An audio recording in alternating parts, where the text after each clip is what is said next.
The question, like a really quick question. How many of you guys have like MySpaces and Facebook? Raise your hand. Oh shit. Okay. Okay. So my topic is the improper use of technology, and my claim is that the misuse of technology is creating a significant problem for the younger generation in today's society. My first point was that the misuse of modern technology has created a generation of young adults who are engaging in more and more dangerous behaviors. They do this by using such vehicles like sexting. I don't know if you guys caught the segment on Dr. Phil like a week ago about the two girls who were caught sexting. And also by Facebook and Stick'em, and they're all responsible for a new fad in posting and sharing these provocative photos on the web for others to view.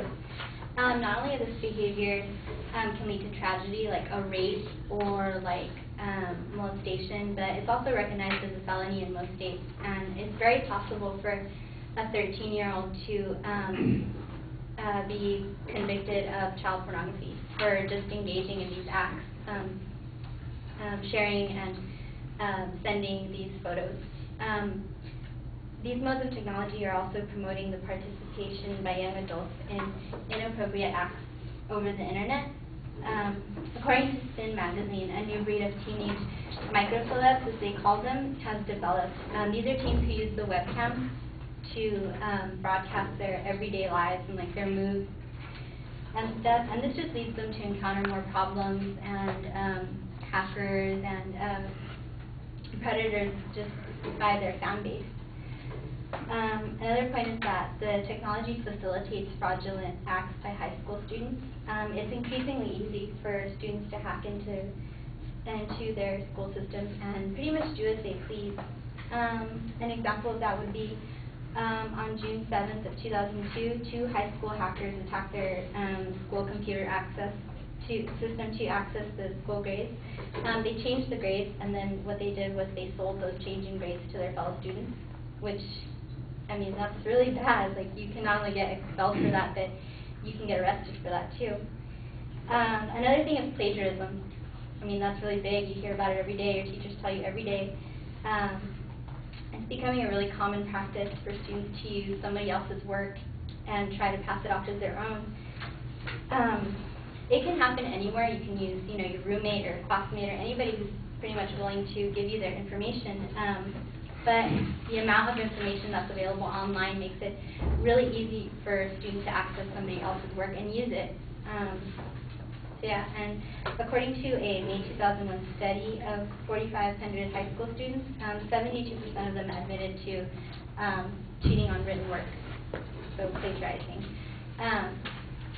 As a result of this, a lot of teachers and educators have expressed a certain reluctance to integrating technology in schools, and it's a real downer because I think that technology can really improve students' performance in the classroom.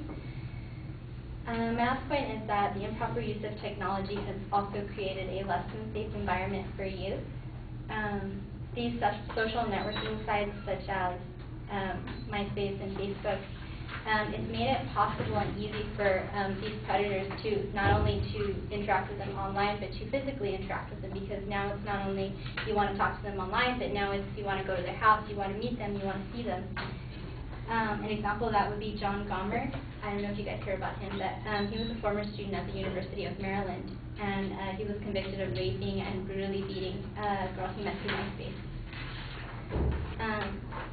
And through the use of online networking, it's becoming increasingly easy for minors to be fooled into meeting somebody other than who they believe to be that they were acquainted with online.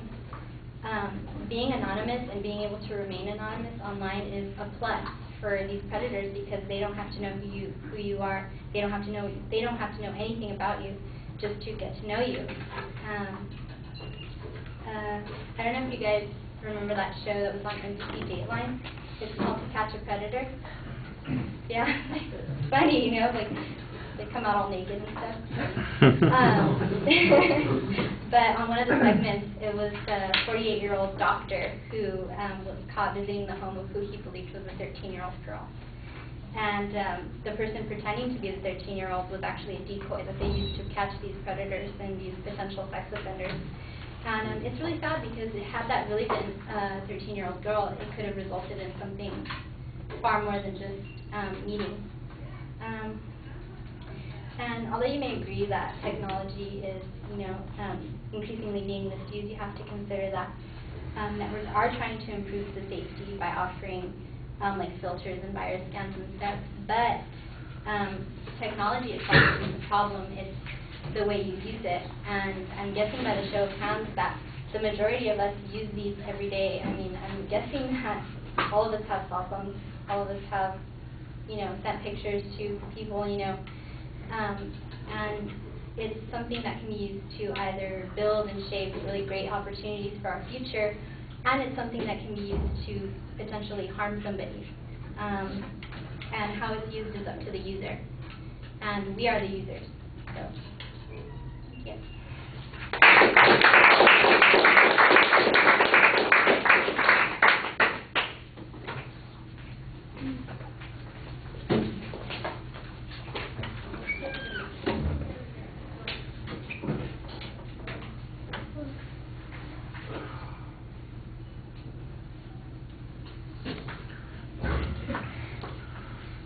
All right, Brianna, I thought that you started out pretty well with the proposition. The phrasing is maybe a little bit weak, but it's clear what your argument's going to be. The contents, I thought you were starting with a preview, but it turns out as soon as you get to the first point, you start talking about that point, and you're talking about sexting and some other information there. So there's not really a setup for the audience to follow about what's coming up. And the second point isn't really very clearly labeled at all. Subsequently, I think that the organization becomes a problem because you just seem to be stringing from one claim to the next instead of building a more coherent claim. The examples that you use, that you're primarily dependent on hypothetical examples at the beginning, kids doing some video posting, and then we've got some speculative situations here. You've got the one particular case that you mentioned about John Gomber, and that's it. I think you need more data than just the examples. You did have a statistic about the cheating information, and I thought that was reasonable. But for example, if you're saying that this creates a unique problem where it's increasing the dangers of these things, we don't have any data that shows that sexual attacks on minors are higher, or that we have a larger number of them than we used to have because of access to this technological information. You've got the one case that you mentioned here from the MySpace page, but how many users of MySpace are there? And you've got one particular case to show that, so it's a little bit hard to generalize from that. We're not usually getting a whole variety of supporting points, a whole variety of citations on these, and I think you need to be more consistent on the source citations. The presentation's kind of interesting because I think you do have a good way of talking to the audience and speaking in a natural way, but you really rushed, I think, in the introduction, and you need to project your voice a little bit more, so that'll give us a little bit more confidence. At the end of the speech, I just thought that you sounded a little weak and uncertain, like you weren't even sure that you were done speaking, so you're kind of bailing out, although it appears that you're at the end of the presentation. All right, thank you.